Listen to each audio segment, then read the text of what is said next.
नमस्कार मित्रों, primary health केर नर्सिंग पेपर नंबर 3 में આપણે વિષય જોઈએ છે ઇન્ફેક્શન અને ઇમ્યુનાઇઝેશન।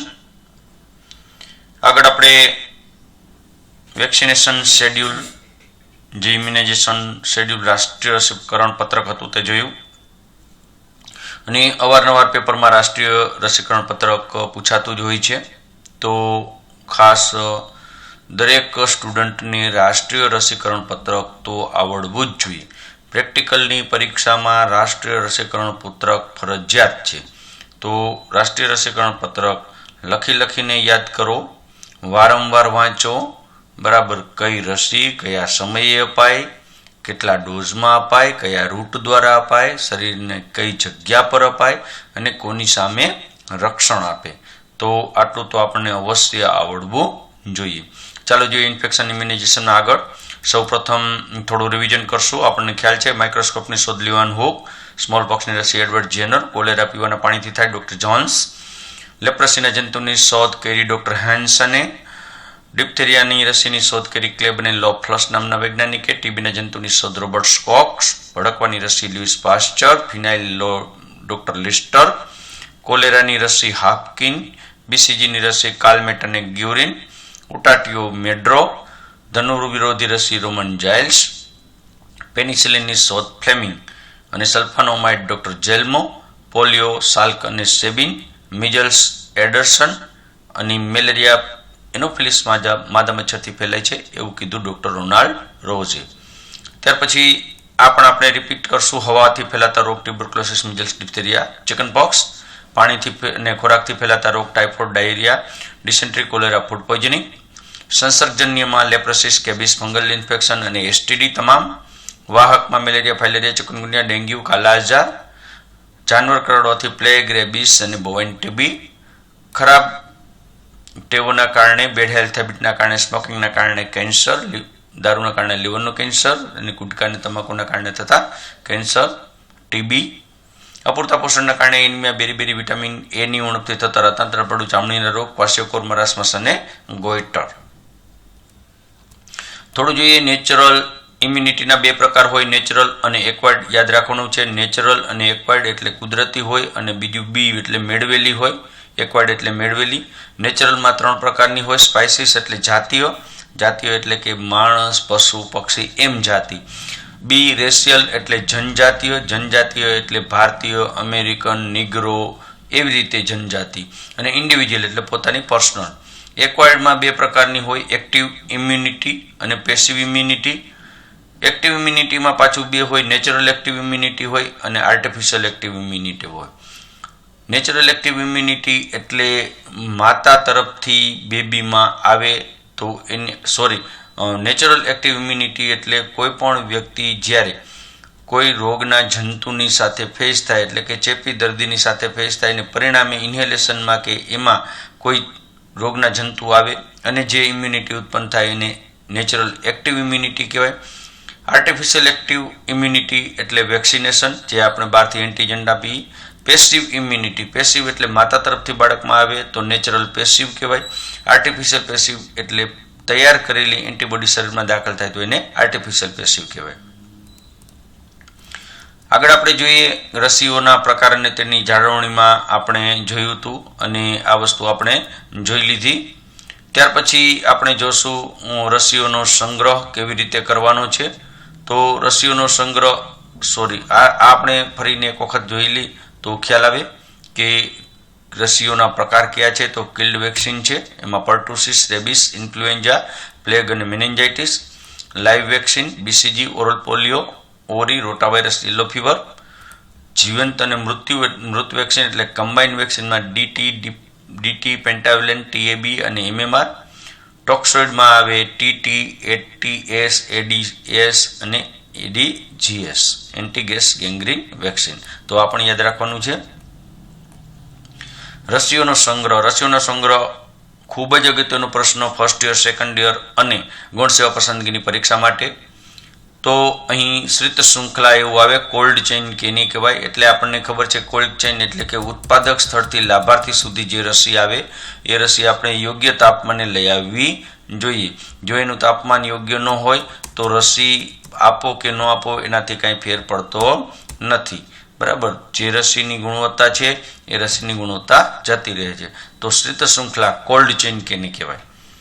તો શીત શૃંખલા એક એવી શૃંખલા છે, કોલ્ડ ચેઇન એક એવી ચેઇન છે કે જેમાં રસી ઉત્પાદક સ્થળથી લાભાર્થી સુધી એટલે કે 2 સેન્ટીગ્રેડથી 8 સેન્ટીગ્રેડ તાપમાન જાળવવામાં આવે અને એ રસી કેવી? રસીની ગુણવત્તા જળવાઈ રહે અને પ્રભાવિક સ્થિતિમાં રસી જે પહોંચાડી એને કહેવાય શીત શૃંખલા, બરાબર। તો શીત શૃંખલા એટલે આપણને ખબર હોય કે પૂનામાં રસી બનતી હોય, પુણે રસી બનતી હોય તો એ રસી છે એ હવાઈ એટલે કે એર મારફતે, બાય એર એટલે કે વિમાન મારફતે એ રસી ગાંધીનગર ખાતે આવે તો ત્યારે પણ શીત શૃંખલા જળવાઈ રહે। ગાંધીનગરથી એ રસી છે એ કોલ્ડ વેહિકલ મારફતે જે તે જિલ્લામાં એટલે કે આપણા જિલ્લામાં તો મોરબી જિલ્લામાં આવે અને જિલ્લા કક્ષાએ એનો સંગ્રહ થાય। અત્યારે સંગ્રહ થાય છે રાજકોટ, તો રાજકોટ એનો સંગ્રહ થાય। રાજકોટમાં શું હોય? તો રાજકોટમાં વોકિંગ કુલર હોય અને અહીંયા 2 થી 8 સેન્ટીગ્રેડ ટેમ્પરેચર જળવાય। ત્યાર પછી જે જિલ્લાને જે જરૂરિયાત હોય, ઝોન છે કચ્છ, જામનગર, મોરબી, તો એ રાજકોટ જિલ્લામાં આવતું હોય તો જે જિલ્લાને જેટલી જરૂરિયાત હોય એ એટલી કોલ્ડ બોક્સ લઈ અને વેક્સિન લેવા આવે અને એ વેક્સિન લઈ જાય। કોલ્ડ બોક્સમાં પણ 2 થી 8 સેન્ટીગ્રેડ તાપમાન જળવાય। વેક્સિન લઈ ગયા પછી એને જે તે પ્રાથમિક આરોગ્ય કેન્દ્ર પર એ ILRમાં એટલે કે આઇસલેન્ડ રેફ્રિજરેટરમાં રાખે, તો આઇસલેન્ડ રેફ્રિજરેટરમાં રાખે તો પણ 2 થી 8 સેન્ટીગ્રેડ તાપમાન જળવાય। ત્યાર પછી એને વેક્સિન કેરિયરમાં જે તે દિવસે સેશનમાં લઈ જાય અને એને લઈ જાય વેક્સિન કેરિયર મારફતે જેમાં આઈસ પેક હોય તો પણ આપણે 2 થી 8 સેન્ટીગ્રેડ ટેમ્પરેચર જાળવી શકીએ, રસીની ગુણવત્તા જાળવી શકીએ અને પ્રભાવક સ્થિતિમાં રસી આપણે લાભાર્થી સુધી છેક આપણા બાળક સુધી પહોંચાડી શકીએ અથવા તો સગર્ભા માતા સુધી પહોંચાડી શકીએ। તો આ આખી શૃંખલા છે એને કહેવાય શીત શૃંખલા। શીત શૃંખલા જાળવતી વખતે કયા કયા મુદ્દા ધ્યાનમાં રાખશો?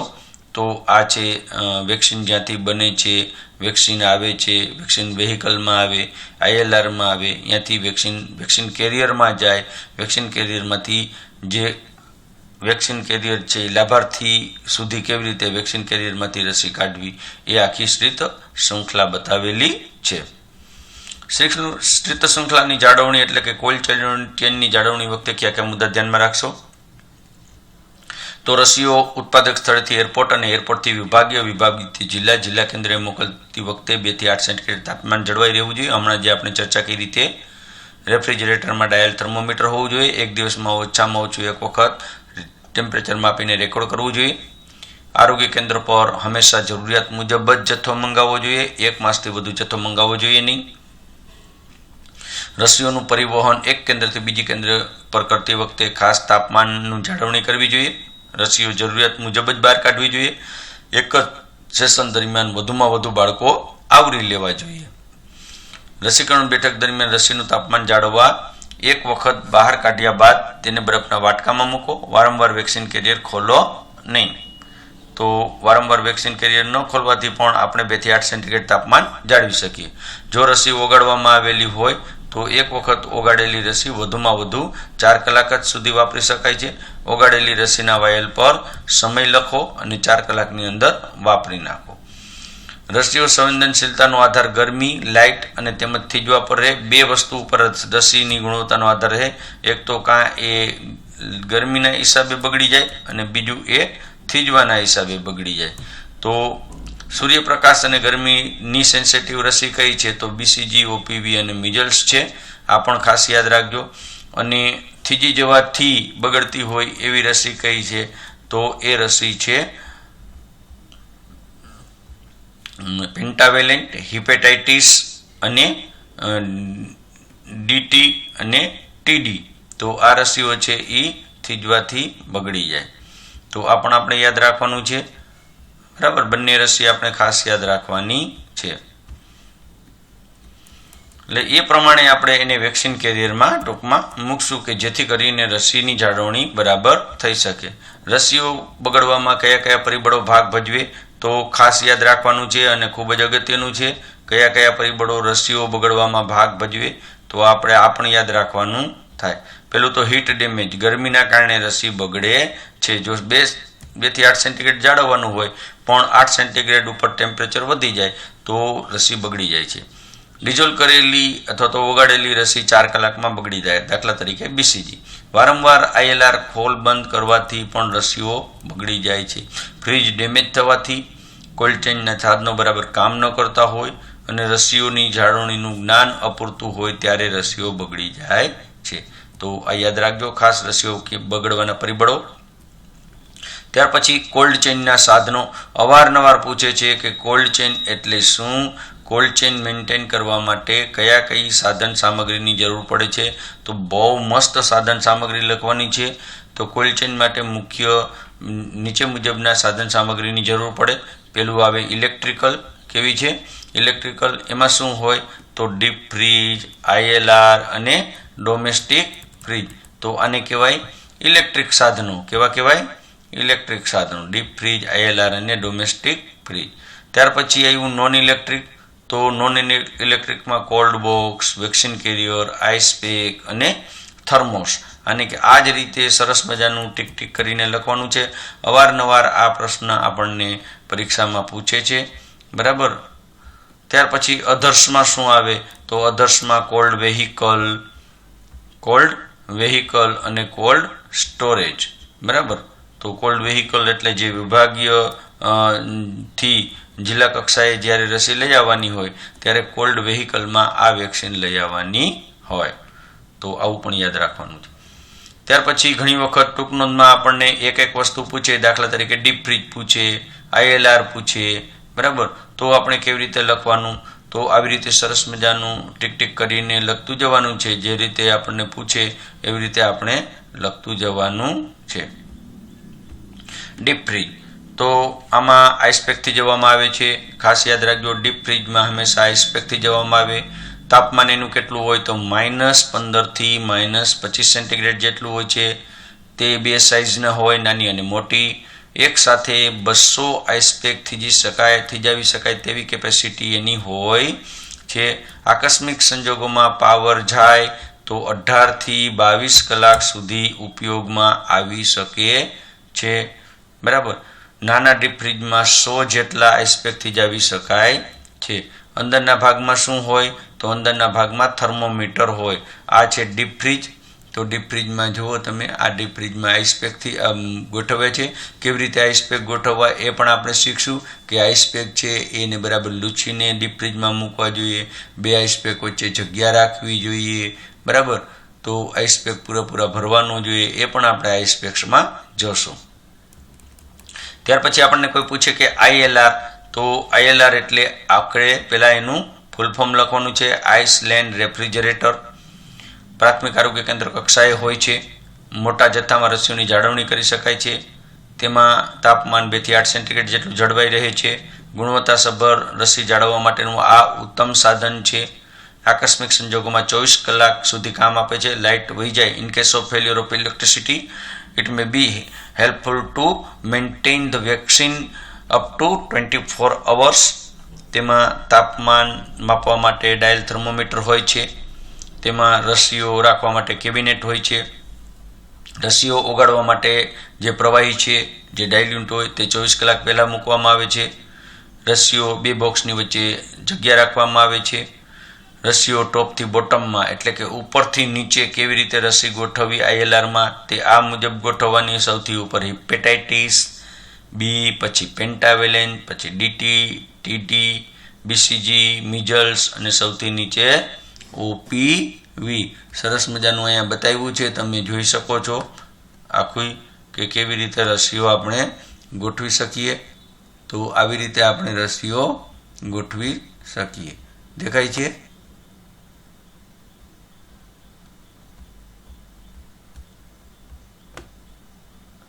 આવી રીતે આપણે રસી ગોઠવી શકીએ. સૌથી ઉપર હિપેટાઇટિસ બી, રોટાવાયરસ છે, પેન્ટાવેલેન્ટ છે, TT છે, BCG છે, નીચે OPV છે, બરાબર. આ બાજુ ગોઠવી છે સૌથી ઉપર IPV, PV, બરાબર, DPT અને નીચે OPV. તો આ રીતે આપણે રસીઓ ગોઠવવાની હોય. ખ્યાલ આવી ગયો? બરાબર. સૌથી ઉપર ડાયલ્યુન્ટ છે, હિપેટાઇટિસ બી છે, પેન્ટાવેલેન્ટ છે, આઈપીવી છે, ઓપીવી, ડીપીટી છે, ટીટી છે, જાપાનીઝ એન્કેફેલાઇટિસ છે, બીસીજી છે, મિઝલ્સ છે અને પોલિયો વેક્સિન છે, ઓપીવી. બરાબર. તો આ રીતે આપણે રસી ગોઠવવી જોઈએ. ત્યાર પછી આવ્યું ડોમેસ્ટિક ફ્રીજ. તો ડોમેસ્ટિક ફ્રીજ એ પણ 4 કલાક સુધી 2 થી 8 સેન્ટીગ્રેડ તાપમાન જાળવી રાખે છે. રસીઓની જાળવણી માટે હિતાવહ નથી, પરંતુ આકસ્મિક સંજોગોમાં આપણે આનો ઉપયોગ કરી શકીએ. ફ્રીઝર કમ્પાર્ટમેન્ટમાં આઈસ પેક થીજવી શકાય છે. ચિલર કમ્પાર્ટમેન્ટમાં ઓપીવી, પહેલા શેલ્ફમાં બીસીજી અને ટીટી, બીજા શેલ્ફમાં ડીપીટી અને ટીટી, ત્રીજા શેલ્ફમાં હિપેટાઇટિસ બી. શેલ્ફ એટલે ખાના, જે ફ્રીઝર કમ્પાર્ટમેન્ટ જે ડોમેસ્ટિક ફ્રીજની સામેની બાજુની સાઈડના ખાના હોય, નીચેના ખાના હોય તે. 2 રસીઓ વચ્ચે જગ્યા રાખી. ડાયલ્યુન્ટ પ્રવાહીને સામેની સાઈડે રાખવા. ઓગાળેલી રસી અને બીસીજી મિઝલ્સ પણ સામેની સાઈડે રાખવા. તમામ મોનિટરિંગ ડાયલ થર્મોમીટર વડે કરાય. તો આ છે બીસીજી, આ છે આપણું ડોમેસ્ટિક ફ્રીજ. રેડી. તો અહીં પણ તમને દેખાશે કે આ છે એ આઈસ પેક છે, આ ચિલર કમ્પાર્ટમેન્ટ છે, આ પહેલું, બીજું, ત્રીજું, ચોથું ખાનું છે, સામે ડાયલ્યુટ ને એ રાખવાના છે. ત્યાર પછી આગળ જોઈએ આપણે તો વેક્સિન વાહન. તો ઇન્સ્યુલેટેડ વાહન હોય, વેહિકલ. વેક્સિન યોગ્ય તાપમાને ટ્રાન્સપોર્ટેશન કરી શકાય. વાહનનો પાછળનો ભાગ કોલ્ડ સ્ટોરેજ હોય. એક સાથે એક સમયે 6 થી 10 લાખ જેટલા રસીના ડોઝ લઈ જઈ શકાય. એરપોર્ટથી કોલ્ડ સ્ટોર સુધી લાવવામાં મદદરૂપ થાય. કોલ્ડ બોક્સ યાદ રાખવાનું છે ખાસ. ઇન્સ્યુલેટેડ બોક્સ છે તેનો ઉપયોગ ટ્રાન્સપોર્ટેશન અને આકસ્મિક સંજોગોમાં રસીઓની જાળવણી કરવાનું છે. ક્યારેય પણ લાઇટ વહી જાય તો આમાં આપણે ઉપયોગ કરી શકીએ. નીચેની સાઈડમાં આઈસ પેક ગોઠવવામાં આવે છે અને પ્લાસ્ટિકની બેગમાં રસીઓ મૂકવામાં આવે છે. કોલ્ડ બોક્સમાં થર્મોમીટર રાખવામાં આવે છે. આમાં પણ એવી જ રીતે ડીપીટી, ડીટીટી, હિપેટાઇટિસ બી ક્યારે પણ સીધા પેકના સંપર્કમાં ન આવે, કારણ કે એ થીજવાથી સેન્સિટિવ છે, તો સીધું સંપર્કમાં આવવું જોઈએ નહીં. કોલ્ડ બોક્સમાં ક્યારે વજન મૂકવું નહીં અને કોલ્ડ બોક્સને બિનજરૂરી ખોલવું નહીં. તો આવું સરસ મજાનું હોય કોલ્ડ બોક્સ. તમે પીએચસીમાં જ્યારે પણ જાઓ ત્યારે જોઈશો. તો આને કહેવાય કોલ્ડ બોક્સ, જે ઇન્સ્યુલેટર હોય એની નીચે આઈસ પેક થીજવી અને એમાં વેક્સિન રાખી શકાય. વેક્સિન કેરિયર અવારનવાર ટોકનોંધ પૂછાય છે. વેક્સિન કેરિયરની ખાસ યાદ રાખજો. એક પેટી જેવું સાધન છે, 4 આઈસ પેક રાખવામાં આવે. 2 થી 8 ટીક ટીક કરીને લખો. સુપર મજાનો પ્રશ્ન લખો. 2 થી 8 સેન્ટીગ્રેડ સુધી ટેમ્પરેચર જળવાય. જો ખોલવામાં ન આવે તો 12 કલાક સુધી ટેમ્પરેચર જાળવી રાખે છે. ચારે બાજુએ આઈસ પેક મૂકી અને વેક્સિન રાખવામાં આવે છે. 16 થી 20 વાયલ યાદ રાખજો. એક વેક્સિન કેરિયરમાં કેટલા વાયલ જાય? તો 16 થી 20 વાયલ આપણે મૂકી શકીએ. ક્યારે ઉપર બેસવાનું નહીં. બસમાં જતા હોય ને ક્યારેક જગ્યા ન હોય તો ઉપર બેસી જવાનું નહીં. હંમેશા સૂર્યપ્રકાશથી દૂર અને છાયાવાળી જગ્યાએ રાખવાનું. સેશન પૂરું થાય એટલે વધેલું વેક્સિન આઈએલઆરમાં મૂકવાનું. ક્યારેય ખોલવા માટે તીક્ષ્ણ હથિયારનો ઉપયોગ કરવો નહીં. 2 આઈસ પેક સાથે ક્યારેય પણ વેક્સિન કેરિયર વાપરવું જોઈએ નહીં. તો આ છે વેક્સિન કેરિયર. તમે જોઈ શકો અને આ તમે જોયેલું જોઈએ. વેક્સિન કેરિયર તો લગભગ દરેક વ્યક્તિએ જોયેલું. તો આ વેક્સિન કેરિયર છે. આ આઈસ પેક છે, એમાં 4 આઈસ પેક મૂકી અને અંદર વેક્સિન મૂકેલી છે. ત્યાર પછી છે આઈસ પેક. તો આઈસ પેક એ પ્લાસ્ટિક કન્ટેનર છે, પાણી ભરવામાં આવે છે, ડીપ ફ્રીજમાં થીજવવામાં આવે છે. આઈસ પેક ડીપ ફ્રીજમાં મૂકતા પહેલાં બહારની સપાટી બરાબર સાફ કરવી જોઈએ નહીં અને ક્યારેય પણ પૂરેપૂરું ભરવું જોઈએ નહીં. તો ઘણી વખત તમને પ્રેક્ટિકલમાં પૂછે કે આઈસ પેક શા માટે પૂરેપૂરું ન ભરવું જોઈએ. પણ જો વિદ્યાર્થી મિત્રો તમને ખ્યાલ છે કે આપણે પાણીનો ગ્લાસ આખો ભરીને ફ્રીજમાં મૂકીએ, ફ્રીઝર કમ્પાર્ટમેન્ટમાં મૂકીએ બરફ થવા માટે, તો તમે જોશો તો પાણીના ગ્લાસથી બહાર બરફ હશે. તો ટૂંકમાં પાણી કરતાં બરફ થોડી વધુ જગ્યા રોકે. તો આપણે જો આઈસ પેક પૂરેપૂરું ભરીએ અને માથે એને ટાઈટ બંધ કરી દઈએ તો આઈસ પેક જે પાણી છે એના કરતાં બરફ વધુ જગ્યા રોકે, પરિણામે આઈસ પેક ફાટી જાય. તો આ ખાસ યાદ રાખજો. અને ઘણી વખત ઓરલ પ્રેક્ટિકલમાં આપણને કોઈ પૂછે. તૂટેલા આઈસ પેક ક્યારે મૂકવા નહીં, 2 આઈસ પેક વચ્ચે જગ્યા રાખવી. તો આ આઈસ પેક છે, તમને ખબર છે એમાં કાણા આવે છે અને આઈસ પેકમાં બે કાણા હોય. એકમાં નાનો વાયલ મૂકી શકાય, એકમાં મોટો વાયલ મૂકી શકાય, એકમાં ડાયલ્યુન્ટ મૂકી શકાય. બરાબર. તો આ રીતે પણ આઈસ પેકનો ઉપયોગ થઈ શકે. થર્મોમીટર તો દરેક કોલ્ડ ચેઇનના સાધન છે ત્યાં વાપરી શકાય, થર્મોમીટરનો ઉપયોગ કરી શકાય. થર્મોમીટર વગર કોલ્ડ ચેઇન અશક્ય છે. થર્મોમીટર વચ્ચોવચ્ચ ઊભું રાખવું અથવા તો ડાયલ થર્મોમીટર હોય તો આડું રાખી દેવું. દરરોજ સવાર સાંજ 2 ટાઈમ ટેમ્પરેચર જો માપવું. જો થર્મોમીટર ભાંગી જાય તો તુરત જ એને બદલાવી નાખવું. તો આવા થર્મોમીટર આવે, આને કહેવાય ડાયલ થર્મોમીટર. આ ડાયલ થર્મોમીટર છે, જ્યારે આ છે એ ઊભું થર્મોમીટર છે, બરાબર. તો વચ્ચોવચ્ચ ઊભું રાખી શકાય.